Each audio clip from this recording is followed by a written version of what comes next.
Michael ജാക്സന്റെ thriller ആ video cassette അവർ 4-5 പ്രാവശ്യം നമ്മളെ ഇട്ട് കാണിച്ചു തന്നു കഴിഞ്ഞപ്പോൾ അത് പ്രാക്ടീസ് ചെയ്ത് ശരിയാക്കി എടുക്കണ്ടേ.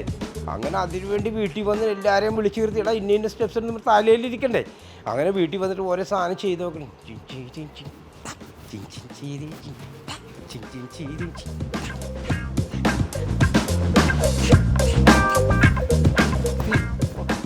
6, 7 1 2 3 4 6 7 8 9 10 1 2. അടുത്തത് ബിയർ വാക്കെന്ന് പറയും. ഫ്രീ ആയിട്ട് ഇപ്പോൾ ചെയ്യുന്ന ആൾക്കാർ വളരെ കുറവാണ്. ഫയർ ഡാൻസ് കളിക്കുമ്പോഴേ പെട്രോളിൽ മുക്കിയിട്ട് ഊതുന്ന മണ്ണ് വെച്ചാണ്. അപ്പോൾ പെട്രോൾ മുക്കി നിലത്ത് വിട്ടുണ്ടായി. ഒരു ഐറ്റംസ് വെക്കുമ്പോൾ പെട്രോൾ മറിഞ്ഞ് കത്ത് പിടിച്ച് സ്റ്റേജിന് അങ്ങോട്ട് കത്തായി.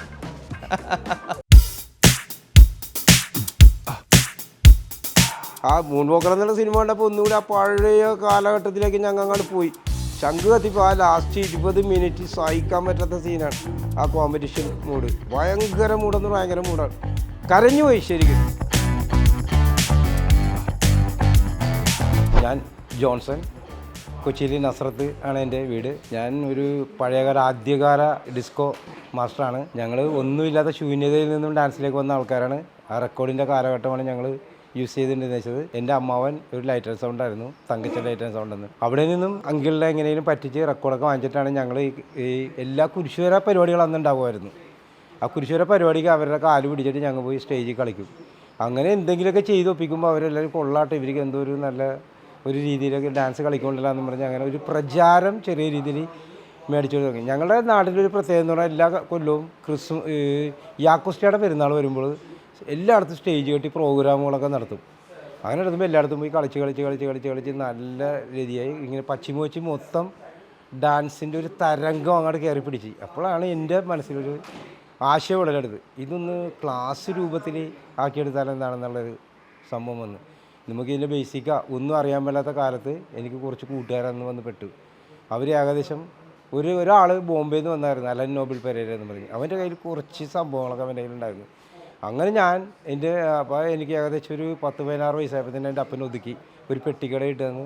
ഇങ്ങനെ ഡാൻസ് കൊണ്ട് നടക്കുന്ന ഒരു പെട്ടിക്കട ഇട്ട് ഞാൻ പഠിച്ചത് സൈക്കിൾ റിപ്പയറിംഗ് ആയിരുന്നു, സൈക്കിൾ മെക്കാനിക്കായിരുന്നു. അങ്ങനെ അപ്പനെ ഒതുക്കാൻ വേണ്ടി അങ്ങനെ ഒരു പെട്ടിക്കട ഇട്ട് തന്ന് അവിടെ പണിയെടുക്കാൻ തുടങ്ങി. അപ്പോഴാണ് എനിക്ക് ഒരുപാട് സുഹൃത്ത് വലയങ്ങളുണ്ടായി. അന്നേരം ആ ടൈമിൽ ഏകദേശം പശ്ചിമോച്ചി മൊത്തം ഡാൻസ് തലക്ക് പിടിച്ച് മുടിയൊക്കെ വളർത്തി സ്റ്റഡും കമ്മലൊക്കെ ഇട്ട് പിള്ളേരെല്ലാം ആ രീതിയിൽ നടക്കണ കാലഘട്ടമായി. വെറുക്കപ്പെട്ട മനുഷ്യരെന്ന് പറയുള്ളൂ ഞങ്ങളൊക്കെ. എന്നുവെച്ചാൽ ഒരു കുടുംബത്തിൽ കയറ്റില്ലേ, മുടിയും ലക്ഷണവും തൂവലൊക്കെ ഇട്ട് നടക്കും. ഒരു നാണവും ഇല്ല. ബാഗി പാൻറ്റ് അതും ഇതൊക്കെ പോയാലും കഷ്ണമൊക്കെ ഇല്ലാത്ത സാധനമൊക്കെ ഇട്ട് ഇന്നത്തെ പിള്ളേർ നടക്കണതിന് കഷ്ടമായിരുന്നു. അതുപോലെയൊക്കെ ഇങ്ങനെ നടന്ന് എല്ലാ സ്റ്റേജിലൊക്കെ കയറി നടക്കുന്ന സമയത്താണ് സുഹൃത്ത് പോലെ ഉണ്ടായത്. ഭയങ്കര റേഞ്ചാണ്. ഓടി നടന്ന് എല്ലാ സ്ഥലത്തും കളിച്ച് നല്ല രീതിയിൽ നിൽക്കുമ്പോഴാണ് ബ്രേക്ക് ഡാൻസ് ഇറങ്ങുന്നത്.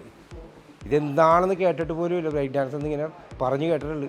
അപ്പോഴാണ് പറയുന്നത് കൈയൊക്കെ ഇങ്ങനെ ഒഴുകിപ്പോണ്, ബോഡി ഇന്നത്തെ പുഴു എന്നൊക്കെ പറയുന്ന സാധനമുണ്ട് ഇങ്ങനെ പൊങ്ങിപ്പോണ് എന്നൊക്കെ കേട്ടിട്ടേ ഉള്ളൂ. നമുക്കിത് കാണാനോ ഒന്നും ഒരു വശമില്ല. അങ്ങനെ നിൽക്കുമ്പോൾ ഒരു ചുള്ളിക്കലൊരു ഗൾഫിൽ നിന്ന് ഒരാൾ VCR എന്നൊരു സാധനം ഉണ്ടെന്ന് കേൾക്കണം. അന്നേരം അത് കൊണ്ടുവന്നിട്ടുണ്ടെന്ന് പറയണേ. അങ്ങനെ എല്ലാ ദിവസവും ആളുടെ വീടിൻ്റെ വാതിക്കൽ പോയി ചോദിച്ച് ഒന്ന് കാണിച്ചു തരുമോ എന്ന്. അങ്ങനെ ഒരു രക്ഷയിലും ഒരാൾക്ക് ഏറ്റത്ത് പോലും ഇല്ല. കഷ്ടപ്പെട്ട് പറഞ്ഞപ്പോഴാണ് അയാളുടെ ബ്രേക്ക് ഡാൻസ് അല്ല, ത്രില്ലർ എന്ന് പറയുന്ന സാധനം മൈക്കൽ ജാക്സൻ്റെ അന്ന് ഇറങ്ങിയുള്ളൂ അയാൾ കൊണ്ടുവന്നിട്ടുണ്ടെന്ന്. അങ്ങനെ അയാളുടെ കാല് പിടിച്ച് ഒരു ദിവസം ഒരു ഞായറാഴ്ച വന്നു പറഞ്ഞേ. ഞങ്ങൾ എല്ലാം കൂടി അവിടെ ചെന്ന് കഴിഞ്ഞപ്പോഴാണ് ഈ സംഭവം കാണുന്നത്. ഞെട്ടിപ്പോയി. ജീവിതത്തിൽ അങ്ങനെ ഒരു അനുഭവം നമുക്ക് ഉണ്ടാവുമെന്ന് പറഞ്ഞില്ല, ത്രില്ലർ. അങ്ങനെ അത് കണ്ട് പിന്നെ വീട്ടിൽ വന്നിട്ട് അദ്ദേഹം അയാൾ ഒരു 5-6 പ്രാവശ്യം ഇട്ട് കാണിച്ചു തന്നിട്ട് എന്തെങ്കിലും ചെയ്യുമെന്ന് പറഞ്ഞ് കാണിച്ചു തന്നിട്ട് ആ കൊല്ലം യാക്കോസയുടെ പെരുന്നാൾ ഞാൻ നസ്രത്ത് പള്ളിയിലെ ഏറ്റവും വലിയ പെരുന്നാളാണ്. ഞങ്ങളുടെ നസ്രത്ത് തന്നെയുള്ള ഏറ്റവും വലിയ നമ്മുടെ തിരുക്കുടുംബ ദേവാലയത്തിലെ ഏറ്റവും നല്ല പെരുന്നാളാണ്. അതിന് സ്റ്റേജ് എല്ലാ കൊല്ലം സ്റ്റേജ് ഉണ്ട്. അവിടെ ചെന്ന് അവരെ പിടിച്ചിട്ട് ഈ ഡാൻസ് മൈക്കിൾ ജാക്സൻ്റെ ഡാൻസ് അതേപോലെ തന്നെ ഞങ്ങൾക്ക് അല്ലറ പോലെയൊക്കെ ഉണ്ടാക്കി ആ ഡ്രസ്സൊക്കെ തന്നെ കോസ്റ്റ്യൂമൊക്കെ ഒരു കണക്കിനൊക്കെ തയ്പ്പിച്ച് സാധനം കളിച്ചു. ഭയങ്കര ഹിറ്റായി. ആവേലച്ചൻ കലാഭവനിൽ നിന്ന് ആരോ പറഞ്ഞ് ഇവിടെ ഏതാണ്ട് ഭയങ്കര മനുഷ്യരൊക്കെ ഉണ്ട്, അത്ഭുത ജീവികളൊക്കെ ഉണ്ടെന്ന് പറഞ്ഞു. അങ്ങനെ അറിഞ്ഞിട്ട് എന്നെ കലാഭവനിലോട്ട് വിളിച്ച്. ബ്രേക്ക് ഡാൻസ് പടം ഇറങ്ങി എറണാകുളത്ത്. പടം ഇറങ്ങിയപ്പോഴാണ് ഞങ്ങൾ ഈ ഹൗസൊക്കെ കാണുന്നത്. കയ്യെ കൂടി ഇങ്ങനെ ഓടിപ്പോണ്. പക്ഷെ അതെങ്ങനെ എടുക്കുമെന്നുള്ളൊരു ട്രെയിനർ ഒന്നും ഇല്ലാത്ത കാലഘട്ടമല്ലേ. ഞങ്ങൾ ഈ തല്ലിക്കൂടി ഡാൻസൊക്കെ പഠിച്ച് വെച്ചേക്കുന്ന കാലഘട്ടമാണ്. അങ്ങനെ നിൽക്കുന്ന സമയത്താണ് ബ്രേക്ക് ഡാൻസ് ഈ സാധനം കണ്ടിട്ട് കൈമേ കൂടി ഇങ്ങനെ ഒരു സാധനമൊക്കെ ഇങ്ങനെ ഒഴുകി പോണ്, ഇതിലെ കൂടി കയറി ഇങ്ങനെ പോണ്. സാധനം ഞങ്ങൾ പ്രാക്ടീസ് തുടങ്ങണം അതിന് വേണ്ടി. അപ്പോൾ അച്ഛൻ ചോദിക്കണേ, കാബിലച്ഛൻ, എന്താണ് ബ്രേക്ക് ഡാൻസ് എന്താണ്?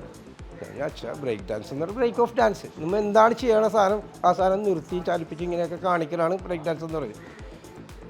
അപ്പോൾ ഞാൻ പറഞ്ഞു ബ്രേക്ക് ഡാൻസ് അതുകൊണ്ട് തീരൂല. ബ്രേക്ക് ഡാൻസിൻ്റെ ഒരു ബേസിക് ഉണ്ട്, അപ്രോക്ക്, ഫ്ലോറോക്ക്, ഇലക്ട്രിക് ബൂഗി. ഇത് മൂന്നും കൂടി കൂടിയാലേ ബ്രേക്ക് ഡാൻസ് ആവുള്ളൂ എന്ന് പറഞ്ഞു. അച്ഛൻ വരും ഇവനെ ഏതാണ്ട് ഭയങ്കര മനുഷ്യനാണ് വന്നേക്കണമെന്ന് പറഞ്ഞ് അച്ഛനെ അടിച്ച് പോകാതെ കിടത്തി അച്ഛൻ വരെ അടുത്ത ശനിയാഴ്ച ക്ലാസ് സ്റ്റാർട്ട് ചെയ്തെന്ന് പറഞ്ഞു. അങ്ങനെ തുടങ്ങി അന്ന് 1-2 പിള്ളേരെ വെച്ച് തുടങ്ങി. അത് പിന്നീട് ഒരു 10,000-15,000 പിള്ളേർ കലാഭവനിൽ കൂടെ എൻ്റെ പാസ് ചെയ്തു. അങ്ങനെ ഒരു 8 കൊല്ലം ഞാൻ കലാഭവനിൽ ക്ലാസ് എടുത്തു. കലാഭവനിൽ ചെന്ന് ബ്രേക്ക് ഡാൻസിനെ പറ്റി ചോദിച്ചാൽ അപ്രോക്ക് എന്താണെന്ന് ചോദിച്ചു കഴിഞ്ഞപ്പോൾ ഞാൻ പറഞ്ഞു അപ്രോക്ക് എന്താണ്, ഇങ്ങനെ ബോഡി മൂവ് ചെയ്യണതാണ് അപ്രോക്ക് എന്ന് പറഞ്ഞു. ഫ്ലോറൊക്കെ ഒന്ന് സ്പിൻസാണ്, ഇങ്ങനെ പുഴു നിലത്ത് കിടന്ന് നിലത്ത് പുഴുവൊക്കെ പോകുന്നതാണ്, അതുണ്ടാവും. അതിനാണ് ഫ്ലോറോക്ക് എന്ന് പറയണത്. ഇലക്ട്രിക് ബൂഗി എന്ന് പറയുമ്പോൾ റോബോ.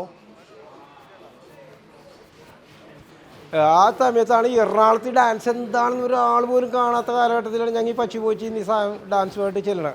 ചെന്ന് അവിടെ നിന്ന് അപ്പം നമുക്ക് ഏകദേശം ബ്രേക്ക് ഡാൻസിൻ്റെ സാധനം ശരീരത്തിൽ കയറി സംഗതി എന്ത് ചെയ്യാമെന്നുള്ളൊരു ധൈര്യവും വന്ന് അങ്ങനെ കലാഭവനിൽ 8 കൊല്ലം ക്ലാസ് എടുത്തു. അതിന് ശേഷമാണ് കല്യാണത്തിൻ്റെ പ്രശ്നമൊക്കെ നമുക്ക് തന്നെ ജീവിതം മാറി മറിയുന്നു.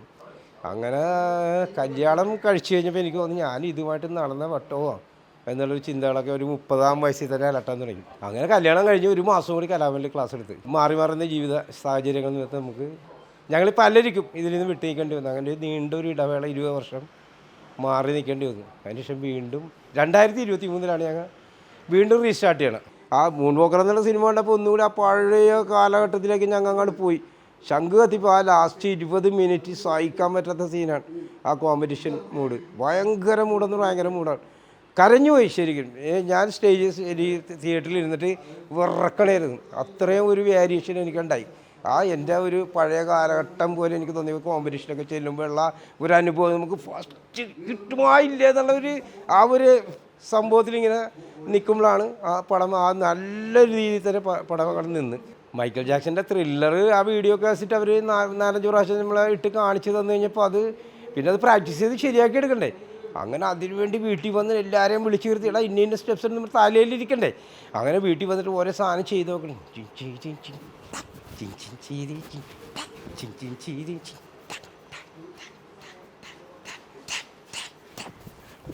3, 4, 5, 6, 7, 8. 1, 2, 3, 4, 5, 6, 7, 8.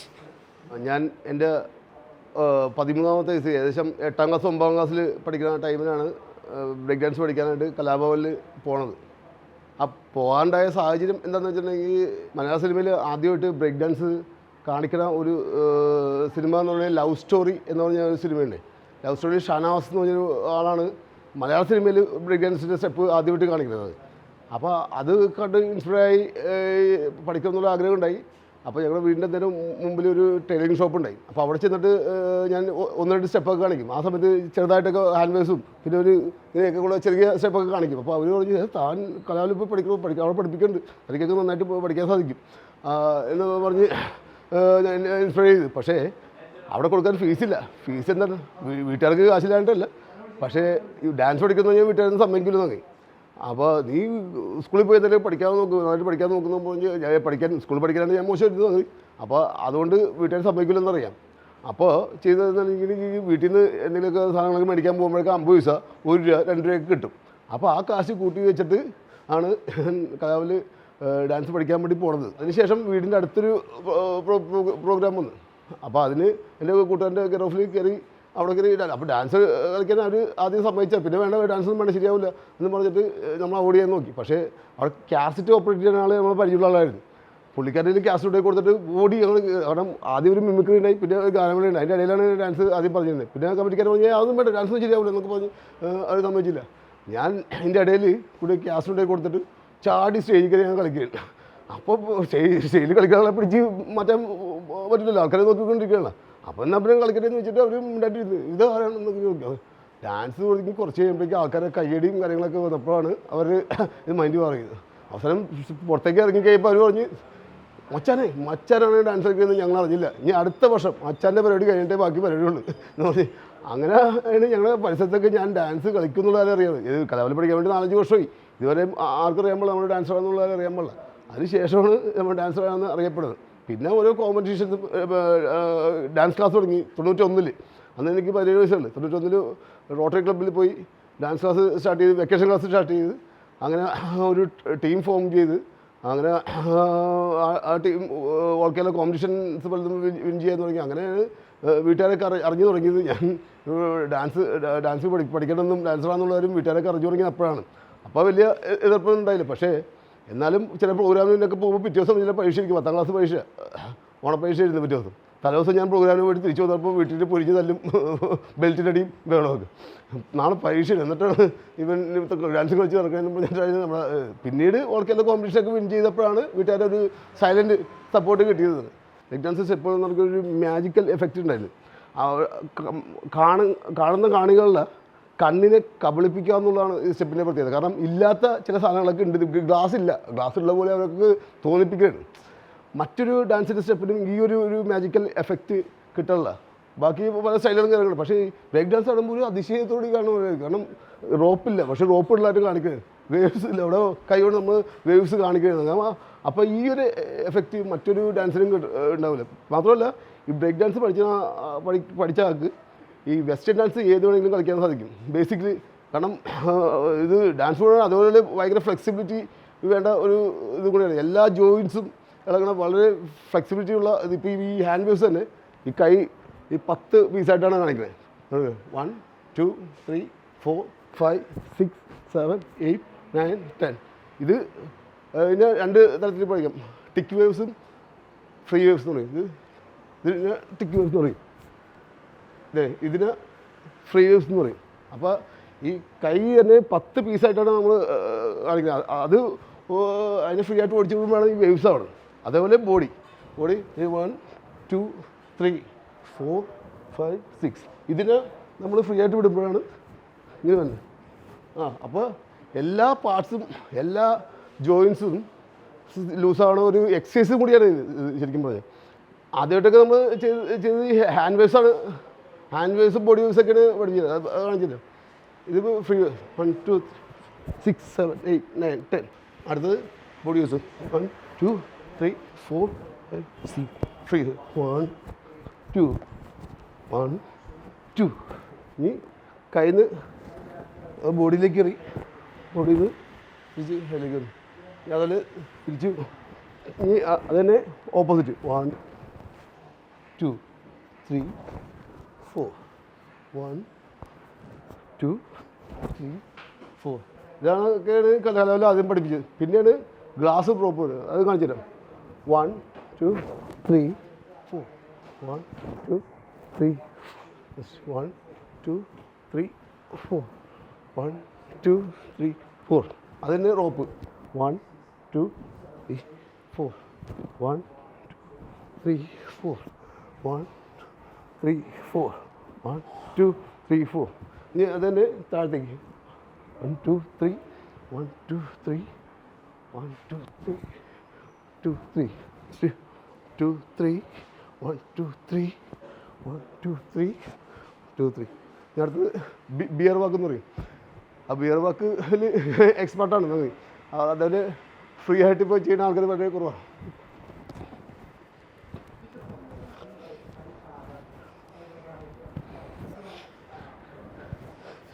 ബിയറൊക്കെ വളരെ റേഞ്ചിരിക്കും.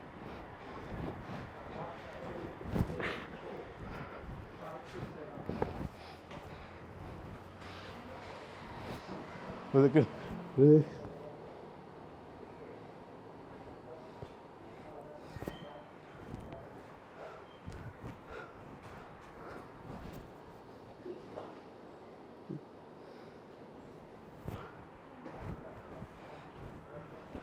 പിന്നെ സ്ലോ വാക്ക് ഇങ്ങനെ നടന്ന് പോകണമല്ലോ ഒന്നും കണ്ട്.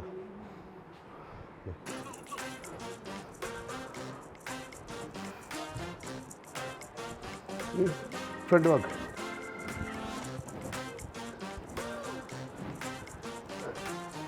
ഇത് ചെയ്യുമ്പോൾ ഫ്രണ്ടിലേക്ക് നടന്ന് പോകണമെന്ന് തോന്നും, പക്ഷേ പോയില്ല അവിടുത്തെ. അതുകൊണ്ട് പിന്നെ ക്യാറ്റ് വാക്ക് തോന്നി.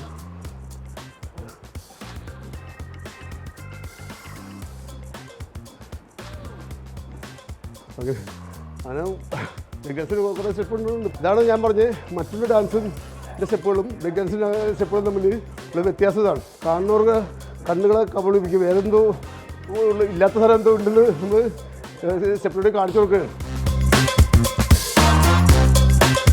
ഹായ്, എൻ്റെ പേര് ആൻ്റണി. ആൻ്റണി എന്ന് പറഞ്ഞാൽ നാട്ടിലറിയില്ല, ബ്രേക്ക് ആൻറ്റി എന്ന് പറഞ്ഞാൽ എന്നെ അറിയപ്പെടുന്നുള്ളൂ. എൻ്റെ ഒരു കുമ്പളങ്ങിലാണ്. കുമ്പളങ്ങിൽ ഒരു 5 കിലോമീറ്ററിനകത്ത് ആദ്യമായിട്ട് ഞാനാണ് ബ്രേക്ക് ഡാൻസ് കൊണ്ടുവന്നത്.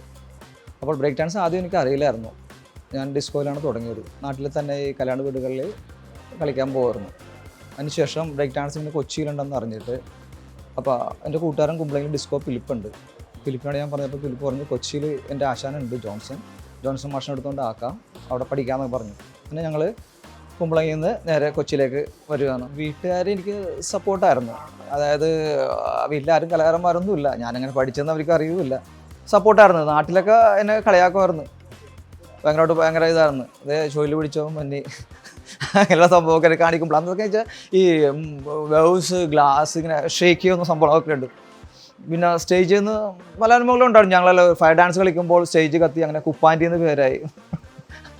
നാട്ടുകാരുടെ സംഭവങ്ങളൊക്കെ കുറേ ഉണ്ട് അതിനകത്ത്.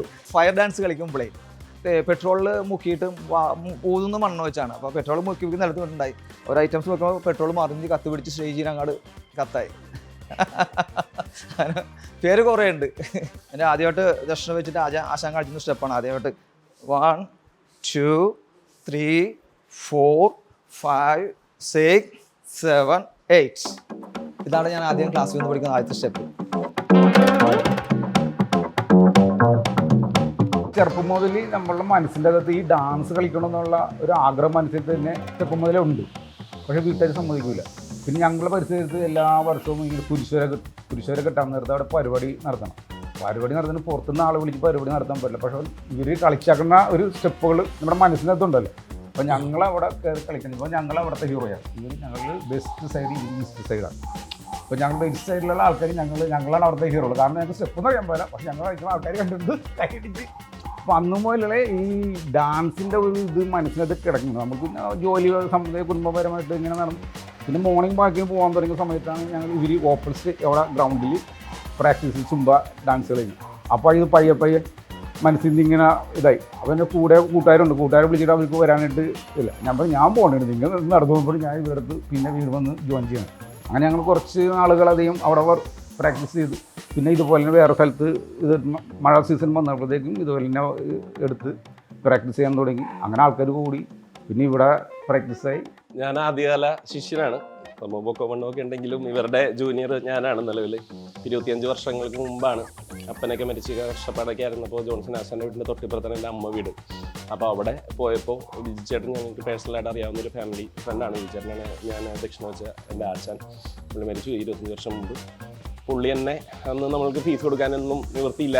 അപ്പോൾ പുള്ളി നമ്മൾ വിളിച്ചു കഴിഞ്ഞപ്പോഴത്തേക്കും അത് പിന്നെ ഫീസ് എന്നൊക്കെ പറഞ്ഞ് നമ്മൾ തല പറഞ്ഞപ്പോഴത്തേക്കും നിന്നോട് ഞാൻ ഫീസൊന്നും ചോദിച്ചില്ലല്ലോ, നീ ഒന്ന് ക്ലാസ്സിൽ ജോയിൻ ചെയ്യുമെന്ന് പറഞ്ഞിട്ട് പിന്നീട് വിജയേട്ടൻ്റെ ക്ലാസ്സിലൊന്ന് ജോയിൻ ചെയ്യും. അപ്പോൾ മഹാരഥന്മാരാണ് ഈ പറഞ്ഞ സെബിച്ചേട്ടൻ, ആൻറ്റി ചേട്ടൻ, ജോസി ചേട്ടൻ, പിന്നെ മണി, മുരളി, അങ്ങനെയുള്ള കുറേ ബാച്ച് ഉണ്ട്. അവരുടെയൊക്കെ മുമ്പിൽ ഞങ്ങൾക്ക് ഇവരെ കാണാൻ പറ്റുക, ഇവരുടെ ഡാൻസ് എടുത്ത് കാണാൻ പറ്റുക എന്നുള്ളതൊക്കെ തന്നെയാണ് ഞങ്ങൾക്ക് വലിയൊരു സംഭവം. അതിൻ്റെ എക്സ്പെഷ്യലി വളരെ എന്തൂസിയാസ്റ്റിക് ആയിട്ടുള്ള ഒരു മാസ്റ്ററാണ് ബിജു ചേട്ടൻ. What a man, the real hero എന്നൊക്കെ വേണമെങ്കിൽ പറയാൻ ഞങ്ങൾക്ക്. കാരണം നമ്മൾ ഒട്ടുമിക്ക പരിപാടികളും ഇവർ പുറത്താണ് എന്ന് നമുക്ക് കാണാൻ പറ്റാറില്ല. പക്ഷേ ഇവർ തിരിച്ച് ഒരു വലിയൊരു കപ്പായിട്ടാണ് വരുന്നത്. ഇപ്പോൾ അന്നത്തെ കാലഘട്ടങ്ങളിൽ പൈസ എന്നുള്ളത് വളരെ തുച്ഛമായതും അന്നത്തെ കപ്പിൻ്റെ വലിപ്പമാണ് കൂടുതൽ. ഇന്നിപ്പോൾ നേരെ തിരിച്ചായി എന്നുള്ളതാണ്. അപ്പോൾ ഈ വലിയൊരു കപ്പുമായിട്ട് വന്നിട്ട് അവർ പിറ്റേ ദിവസം ഇവിടെ ഇത് ആഘോഷിക്കുന്ന ആ ഒരു ആഘോഷ ദിവസം ഞങ്ങൾ സ്കൂളിൽ പോകാറില്ല. അന്ന് ഇവിടെ ബീച്ചേട്ടനും ഇവരും ഒക്കെ ആയിട്ട് ഫ്രണ്ടിൽ ഡാൻസും പാട്ടും മേളവും ഒക്കെ ആയിട്ട്. അപ്പോൾ ഞങ്ങൾക്ക് അന്ന് തൊട്ട് തന്നെ നമ്മളുടെ സിരകളിൽ ഓടുന്നൊരു സംഭവമാണ്. ഇവരെപ്പോലെ തന്നെ തട്ടിൽ കയറണം, ഇവരുടെ ഒപ്പം പരിപാടിക്ക് പോകണം, അങ്ങനെയുള്ള പരിപാടികളൊക്കെ ആയിട്ട് പോയി. പിന്നെ നിർഭാഗ്യവശാൽ ബീച്ചേട്ടൻ മരിച്ചു പോയി. പിന്നെ 25 വർഷങ്ങൾക്ക് ശേഷം ഇവർ തിരിച്ചു വന്നു, നമ്മൾ കണ്ടു, റീജോയിൻ ചെയ്തതാണ്.